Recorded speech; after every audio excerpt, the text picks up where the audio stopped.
Very excited about our next guest, someone I have been following for a very long time. Rana Foroohar is author of Don't Be Evil and Makers and Takers, both great books. She's out with a new book. It's called Homecoming: The Path to Prosperity in a Post-Global World. And she is also global business columnist and associate editor for the Financial Times. Great to see you, Rana. How are you? Good to see you. So good to see you guys. Thank you for having me on. Yeah, absolutely. So I don't want to butcher your thesis, but basically your idea in Homecoming is that the age of unfettered globalization is ending, that we're headed in a different direction. And you try to sketch out a little bit of, the science that's already happening and also what this future might look like. So just, first of all, did I capture that accurately? And second of all, lay on a little bit of what you see happening here. You rock, Krystal. You got that capture. I get an A, yay. Basically, we've been living for the last half century in a world of hyper-globalization, no holes barred, financialization. Big companies can put jobs, put money wherever they want.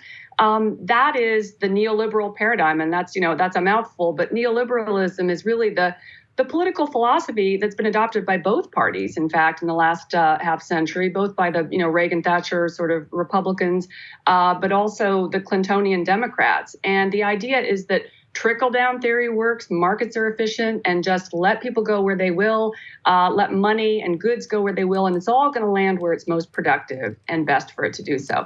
But the problem is, while that created a lot of wealth at a global level, it also created tremendous in-country inequality.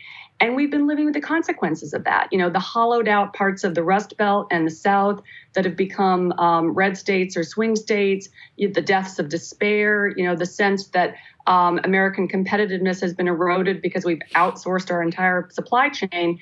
All of these things are now coming to the fore, particularly in the wake of the pandemic and the war in Ukraine.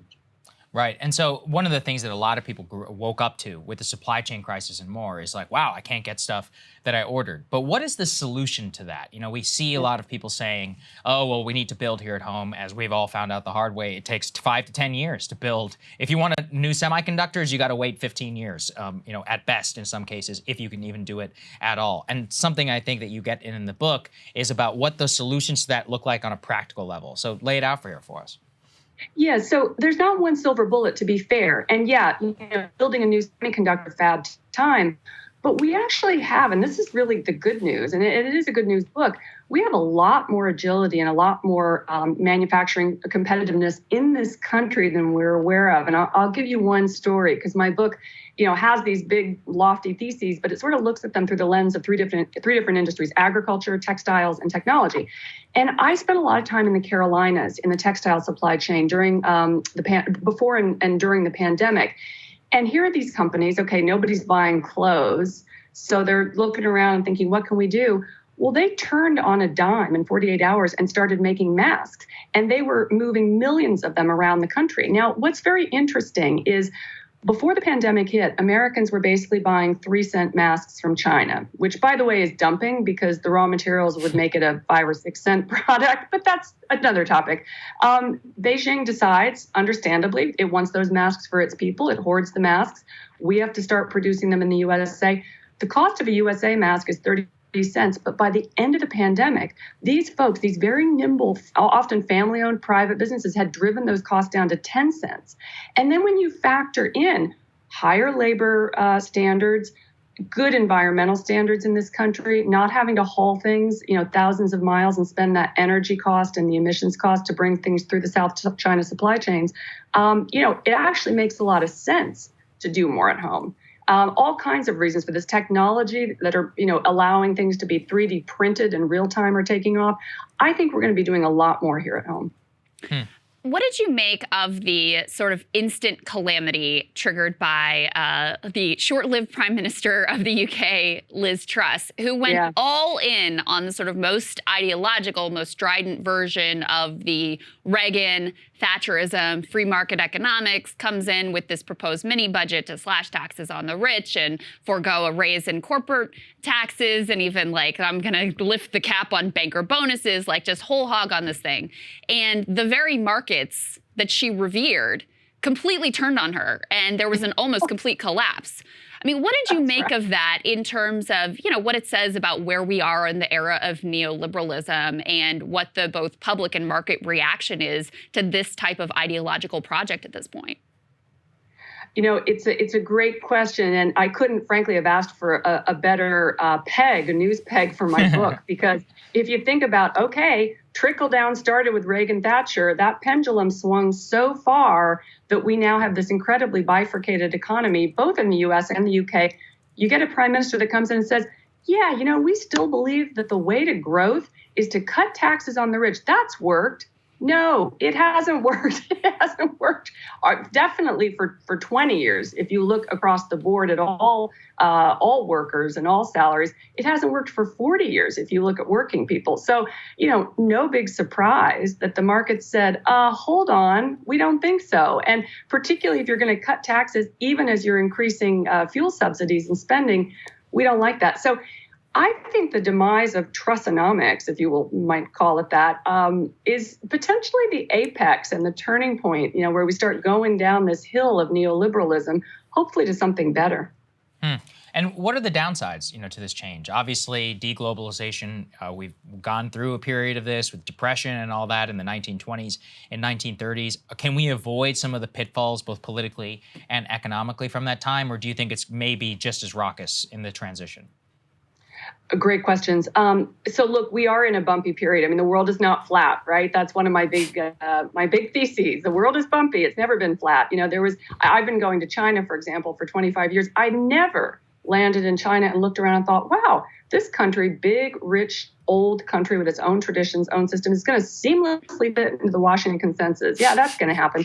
No. But we now see those things, and so we're no longer willfully blind to them. Some people would look at, say, the export bans that the Biden administration has put on high-end dual-use chips to China as being an aggressive action. In fact, this administration is just reacting to China's own stated goal of being totally independent of Western technology in the next few years. And, the party is really hardening. You saw that at the last party conference over the last few days. So this is reality. But it doesn't have to be a zero-sum game. I think, I did an event with Janet Yellen, Treasury Secretary at the Atlantic Council, several months ago, where she first used that word friend-shoring, which is about, let's create a trade system that's about values.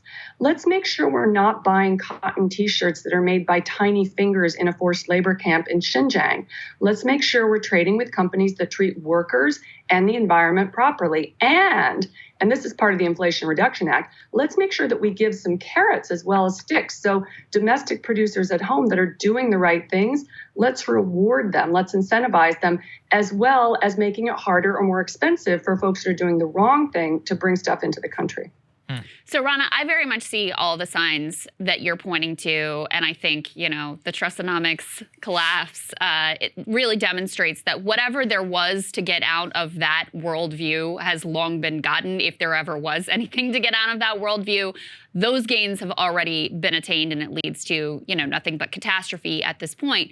But in the same respect, I get pushback about the idea that sort of the neoliberal era is ending, because they're like, Joe Biden is a consummate neoliberal, and he's in charge. And yeah, Truss is gone, but now you've got like a Goldman Sachs dude who's prime minister of the UK.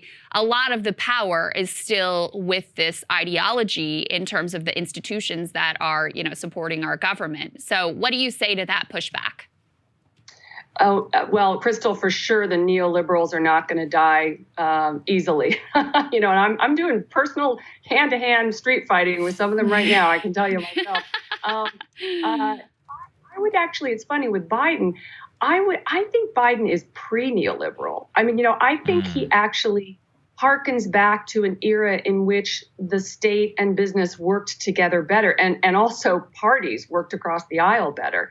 I don't think there's been a more labor-friendly president in this country in decades. I mean, this guy has a bust of Cesar Chavez in his office, so I wouldn't call him a neoliberal. That said, there definitely is an existential fight, I would say, within the Democratic Party, not just folks that are in the administration, some of whom are, as you say, hardcore, markets are always right, everything has to be cheaper. You hear Larry Summers saying that, drives me crazy.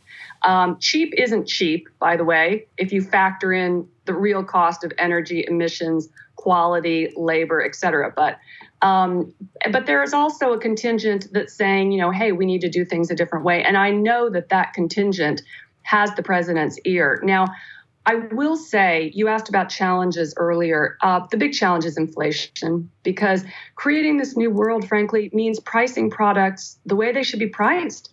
We've gotten used to total cheap consumer culture in this country. And we bought the Kool-Aid that if we outsourced our entire industrial base, didn't care about manufacturing jobs, thought everybody could be a software programmer or a banker or, media people like we are, that the country would be fine. And it wasn't. Cheaper flat screen TVs in Walmart did not make up for the fact that the price of everything that makes us middle class, housing, healthcare, education, is going up even before the latest bout of inflation, 3 times the core inflation rate. So that bargain doesn't work. And we've got to get to a better place, because, you cannot have an economy that's based simply on asset prices going up and the rich getting richer. It just, as I think you all would agree, we're really at a social breaking point here with this. Mm-hmm. Yeah. Yeah, very, very well said. Rana, you in Makers and Takers actually have an anecdote that I have referenced a number of times, but I think it's really important for understanding the realities of the modern economy, because the system of neoliberalism, one of the promises is like, oh, this is going to fuel all kinds of innovation. But even whatever there was to be gained from that has sort of run its course. And you point to the fact that I think your stats are, when Apple decided when they created the iPod, this sort of transformative device and really popular and all of this, they didn't actually do well in terms of the public markets and their stock price. When they did their financial rigging stock buybacks, then they're rewarded, which is a perfect anecdote for what actually drives our economy at this point. So I wonder if you could explain that piece a little bit, because, I use this term like the economy's really financialized, Saagar and I have thrown that around, but I'm not sure people really understand what that means. Could you help us help explain that? Yeah, absolutely. It's a great point. So if you look back again to about the 1980s, companies started being incentivized, and our whole economy sort of shifted to being incentivized to help companies, global companies, get bigger, get richer. Things like bans on share buybacks, which are when a company goes out and buys its own shares on the open market. That used to be considered manipulation, because it automatically jacks up the price of shares, because you're ring fencing them. That was turned over. So, companies start spending a lot of money on their own shares. They start spending less money on things like, R&D or building new factories or retraining workers. There's an idea. And that just gets put on kerosene fuel in the 90s with taxed preferential treatment for shares, the Silicon Valley movement towards paying people in shares. So basically the economy starts to be all about pleasing Wall Street, not building real things on Main Street. And so that's why you have this very weird feeling that, and we all felt this in the pandemic, wait a minute, the sky is falling and yet stock prices are higher than they have ever been. Mm-hmm. Well, that's because we threw the ball to the Fed for the last 40 years. Both parties did, and said, you fix it, keep rates low, but what that does is it just inflates asset prices. It doesn't change the story on Main Street. It doesn't help us create the new thing. And we're now at the end of that too, because interest rates are rising. We're done with cheap capital. We're largely done with cheap labor from China because they're ring fencing their own economy. And we're done with cheap energy from Russia. So that whole cheap, model is gone. And we need a new plan. And some of it is going to have to be about building resilience at home, paying workers more, having a more balanced production and consumption economy, and then figuring out who's going to pick up the tab for that, because there are going to be some costs. And I suspect, and I think it should be this way, that companies should pay more.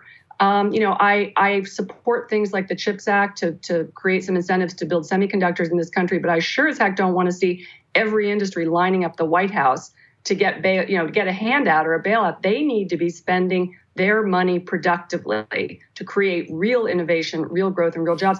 And the clean energy transformation that we're going to be going through is the perfect example of this. If you look back historically, the periods in time where you see long-term sustainable shared growth are when there is a transformative technology, like say the railroads or the internet, and the public sector puts a floor under it, and then private sector companies come in and commercialize it. And that's when you start to lift all boats, not by doing, financial engineering of share buybacks or private equity firms coming in and splicing and dicing companies.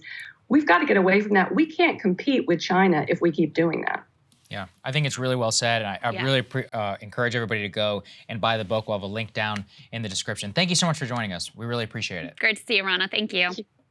Thank you guys so much for watching. We really appreciate it. It's going to be fun times. We're going to have a great show for you on Thursday. Counterpoint's going to have a great show on Friday. We've got some fun stuff happening schedule-wise. Stay tuned for a little bit of administrative announcements. Premium subs, you guys make it all possible. We've got some great hiring going on right now, literally made only possible by you. So we can't thank you enough for putting us in this position. We alluded earlier today about The Hill having a sponsorship from Huawei, which always drove me insane while we were over there. They had all kinds of comers over there. American Petroleum Institute, Coke Industries. Such a nightmare. So to be truly only relying on you is the great privilege of our life. So indeed. Thank you all so much for enabling our work, and we will see you all later.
Cable news is ripping us apart, dividing the country, making it impossible to function as a society, and making it impossible to know just what is true and what is false.